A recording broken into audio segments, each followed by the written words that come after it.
I'd like to start off this video by mentioning that you won't be able to make any of these recipes unless you have the cauldron.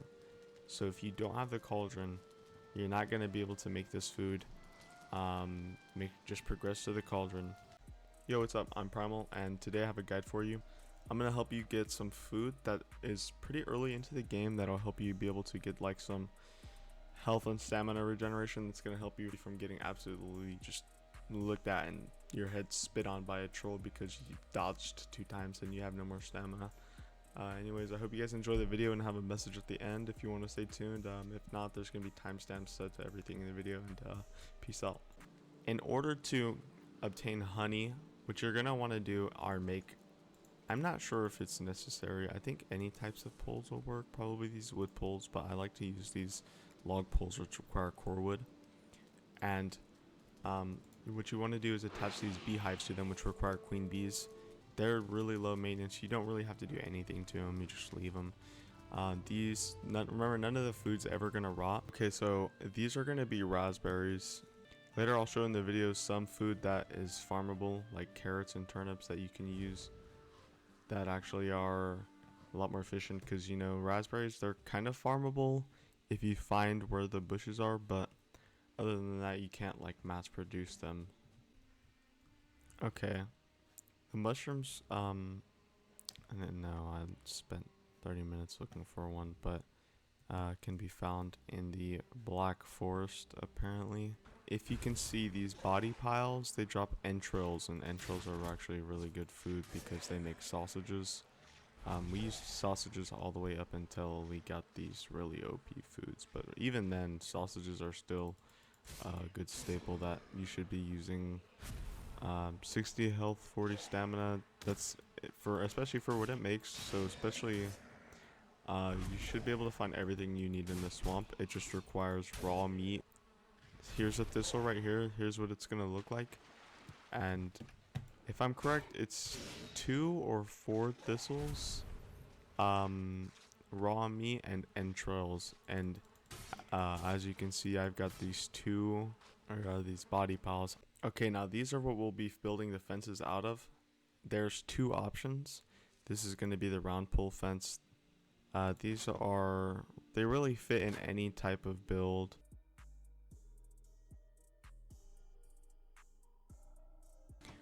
And there's 2 things about these. There's an issue with, if your hog sees fire, they actually are going to be panicked and they won't eat. And if your hog's not going to eat, they actually will starve and die. So okay, now here's the next step of what we want. So we're gonna grab these hogs. We want them to take aggro of us, so they get mad like this. We're gonna get as many as we can. There's a lot right now, actually. There's 4, and we're just gonna bait them in here. Boom. Oh, I missed them. Okay, we've got them in here. Now here's the issue, is if you want an outside area near your base, say you want a campfire right here, they're gonna permanently be frightened no matter what. So a workaround for that is these walls work perfectly fine in keeping them contained and stopping them from despawning and everything like that.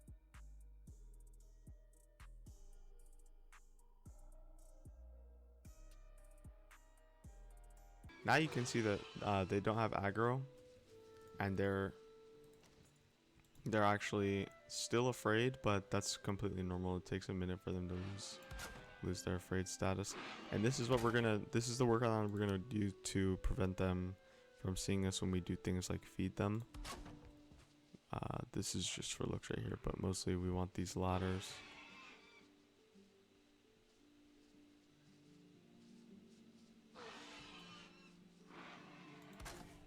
Okay, so we want these ladders, and you can see I'm gonna sneak.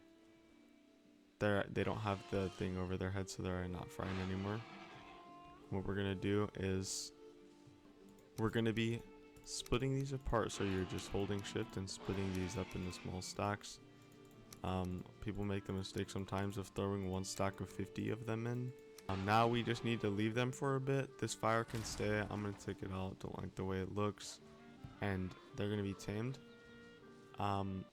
Okay, for farming, what you're gonna need is a cultivator, and it just requires level 1 cooking station. This is gonna be in your anvil, of course. You're gonna need 5 bronze and 5 core wood, and what you want is this cultivate. So you right click it, you're gonna hit cultivate, and I'm just gonna do it right against the house. Really it can be anywhere. Now there's a trick to doing this. You can run out of seeds, so be very careful. You're gonna eventually, what you find are these seed carrots. They're gonna drop you carrot seeds. So in order to plant these seed carrots, now what seed carrots do are they're going to grow into actual seeds. You're gonna start off with, say you start off with 1 carrot seed, and okay, so say you start off with 1 carrot seed, you're gonna plant that carrot seed into a carrot. Now it might seem counterintuitive because you only have like 3 carrots, but what you're gonna do is plant those carrots back into the ground, and they're going to come out as seed carrots. Now I'm gonna skip forward in the video so you can see exactly what they both look like whenever they're grown, and how you can interact with them and what you can do with those. Okay, so here's our seeds that we grew. Here are the carrot seeds. These are what you would normally find in the wild, right? So these are what you get. Boom, you get carrot seeds. Now here's are the carrot seeds that we grew. Then once you grow the carrot seeds, you're gonna actually get the carrot, and then you'll have the ability to plant carrot seed or seed carrots. You can always choose to keep some carrots to eat or some carrots to feed to these boars, but I think it's essential for the very beginning to just turn all of the carrot seeds that you get, and turn all of the seeds that you get just into making the farm as big as you possibly can. So just using all those carrots to just plant. Now you'll find turnip seeds. I think you find them in the I'm not really sure.